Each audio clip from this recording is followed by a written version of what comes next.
Happy Tulip Tuesday. This is the day we share timely tips for the tulip bunch. Today, talking about a Florigami rose. It's manipulated.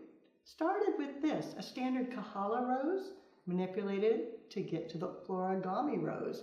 Let me show you. It's actually pretty easy, but it is time consuming, so make sure you charge.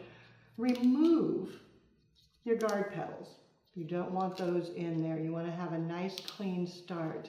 Then, once you have the guard petals gone, fold the petal in on itself, crossing over, and then tuck it back down on itself and just tuck it under the other petals.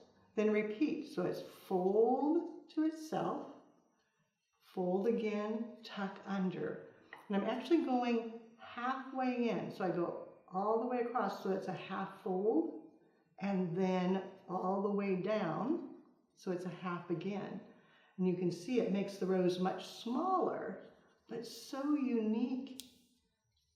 Tucking it, and just keep spiraling around, fold, fold, tuck, repeat, fold to the center, fold down to the bottom, tuck under, and keep spinning as you go so that you keep the symmetry.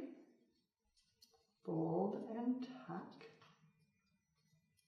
You get down to the center and you're close in. You're going to reach in and pull the center out, giving it a look of a garden rose. You go back and fold and tuck a few more.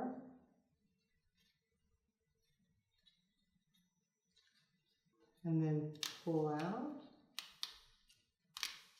Make sure you've got it tucked in right underneath.